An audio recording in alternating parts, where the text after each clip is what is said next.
രാജു രാജു ഇങ്ങനെ വിഷമിക്കാതെ, എന്തെങ്കിലും ഒരു സൊല്യൂഷൻ ഉണ്ടാവും. ഋതു, നമുക്ക് സമാധാനവും സന്തോഷമൊക്കെ ഉണ്ടാവണമെങ്കിൽ നമ്മുടെ സഹോദരങ്ങൾക്കും സന്തോഷം ഉണ്ടാവണം. വീട് സ്വസ്ഥമായിരിക്കണം. ശ്രീലക്ഷ്മി വീടിനകത്ത് ഇങ്ങനെ മനസ്സുരുക്കിയിരിക്കുമ്പോ നമ്മൾ എങ്ങനെ ചിരിക്കാ ഋതു? രാജു പറയുന്നത് ശരിയാ. ശ്രീയുടെ കാര്യത്തില് എന്തെങ്കിലും ഒരു തീരുമാനം ഉടനെ ഉണ്ടാക്കണം. എന്താ ചെയ്യേണ്ടെന്നാ ഞാൻ ആലോചിക്കുന്നത്. രാജു, ഇതിന് ഒറ്റ സൊല്യൂഷനേ ഉള്ളൂ. രുക്മിണി ആന്റി ഇല്ലാതെ ഹരീഷിനോട് സംസാരിക്കണം. അങ്ങനെ സംസാരിച്ച അവൻ കേക്കൂ ഋതു. രാജു, പേഴ്സണലായിട്ട് നോക്കുമ്പോ ഈ ഹരീഷ് വളരെ നല്ലവനാ. അവൻ അവന്റെ അമ്മയോട് ചേരുമ്പോഴാ പോയ്സണായി മാറുന്നത്. ഋതു പറയുന്നത് ഒരു പരിധിവരെ ശരിയാ. അന്ന് ഞാൻ അവന്റെ പെങ്ങള് രമ്യയെ കല്യാണം കഴിക്കാതെ ഒഴിഞ്ഞു മാറിയിട്ടും അവൻ ശ്രീയെ താലികെട്ടിയില്ലേ, ഉപേക്ഷിച്ചില്ലല്ലോ. അതെ, കറക്റ്റ്. അത് മാത്രമല്ല ഋതു, അവന്റെ അമ്മയും അമ്മാവനും ഒക്കെ വന്ന് ഇവിടെ ഇടിയും കോലാഹലവും ഒക്കെ നടത്തിയപ്പോ അവൻ നെഞ്ചു മിരിച്ചു നിന്നു. അവന്റെ സർട്ടിഫിക്കറ്റ് വരെ അവര് നശിപ്പിച്ചു കളഞ്ഞു. ഈ വളകാപ്പിന് അവരെ വിളിക്കും വരെ ആരുടെ ഒരു സപ്പോർട്ടും കൂടാതെ അവർ രണ്ടുപേരും മാറി താമസിച്ചില്ലേ? പക്ഷേ അവന് ഒറ്റയ്ക്ക് കിട്ടാൻ എന്തോ ഒരു വഴി.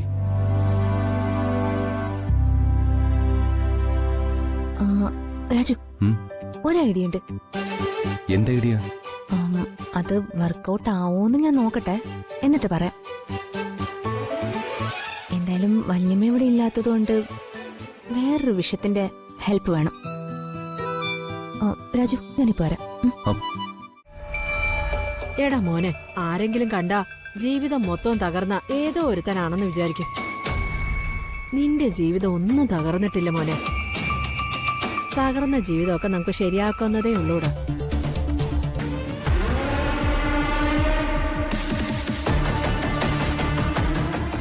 ഇവിടെ എന്താ നടക്കുന്നതെന്നൊന്ന് അറിയണം. അതിനിവിടെ തന്നെ നിൽക്കാം. ഈ രുക്മിണി വിഷോ? സാവിത്രിയേക്കാൾ വലിയൊരു വിഷം ഈ നാട്ടിൽ ഉണ്ടാവാൻ പാടില്ല. നീ ഇങ്ങനെ വാടി തളർന്ന് നിരാശ കാമുകനെ പോലെ നാട്ടും പുറത്ത് കറങ്ങി നടക്കരുത്. എടാ മോനെ, ആൾക്കാരൊക്കെ അതും ഇതും ഒക്കെ പറയും. നമുക്ക് ഈ നാട്ടിലൊരു സൽപ്പേരൊക്കെ ഉണ്ട്. അതെന്റെ പൊന്നുമോൻ കളഞ്ഞു കുളിക്കരുതേ. പിന്നെ സൽപ്പേര് എന്ന് വെച്ചാ പലിശക്കാരി രുക്മിണി ഹരിശ്ചന്ദ്ര മഹാരാജാവിന്റെ കൊച്ചുമോളല്ലേ? ഇവളെ ഈ നാട്ടിലൊരു ഈച്ചയ്ക്ക് പോലും കണ്ണെടുത്ത കണ്ടൂടാ. വാ, എന്റെ മോൻ ഇവിടെ ഇരിക്കെ. മോനെ, അവശിഷ്ടങ്ങൾ എന്തെങ്കിലും മനസ്സിലുണ്ടെങ്കിൽ അതും കൂടി കഴുകി കളഞ്ഞേക്ക്. അധികം താമസിക്കാതെ എന്റെ മോനൊരു പുതിയ ജീവിതത്തിലേക്ക് കടക്കുക. അയ്യോ, അതെന്താ പുതിയ ജീവിതം? അമ്മയും മകനും കൂടി ഉള്ളിക്കച്ചവടം നടത്താൻ പോവാണോ? എടാ, നീ ഒന്ന് സന്തോഷായിട്ടിരിക്കെ. ആ അപ്പു വക്കീലിനോട് ഞാൻ ഇവിടെ വരെ വരാൻ പറഞ്ഞിട്ടുണ്ട്. വക്കീലോ? അമ്മ എന്താ വല്ല കേസും കൊടുത്തിട്ടുണ്ടോ? എടാ, കേസൊന്നും കൊടുത്തിട്ടില്ല, കൊടുക്കാൻ പോവാ. പക്ഷെ എന്റെ കേസല്ല, നിന്റെ കേസാ. എന്റെ കേസോ?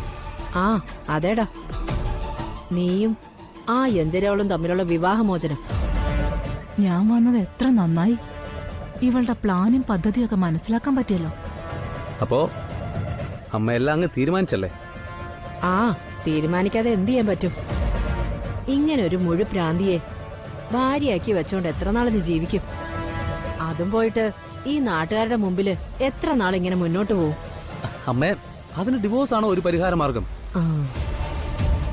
എടാ, അല്ലാതെ എന്തുവാ ഇതിനൊരു പരിഹാര മാർഗം? നീ തന്നെ പറ. ഇവള് പലിശക്കാരി മാത്രമല്ല, മനഃശാസ്ത്രക്കാരി കൂടിയാ.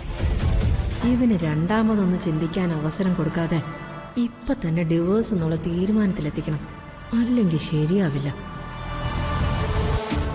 എന്റെ മാങ്കാഞ്ചറ മാടൻ ഭഗവാനെ, ആ ഓപ്പറേഷൻ കുപ്പേര ഒന്നുകൂടി വന്നിരുന്നെങ്കിൽ ഇവളെ പിടിച്ച് ജയിലിലിട്ടേനെ. എടാ, ഈ സാഹചര്യത്തിൽ ഇതിന് മറ്റൊരു പോംവഴി ഇല്ല മോനെ. അവൾക്ക് വേറെ എന്തെങ്കിലും രോഗമാണെങ്കിൽ നമുക്കങ്ങ് പോട്ടെന്ന് വെക്കായിരുന്നു. എടാ, ഇത് ഭ്രാന്താ. നിന്നെ തിരിച്ചവൾ അതുപോലെ തന്നെ സ്നേഹിക്കുന്നുണ്ട്. അത് നീ തിരിച്ചറിയണം.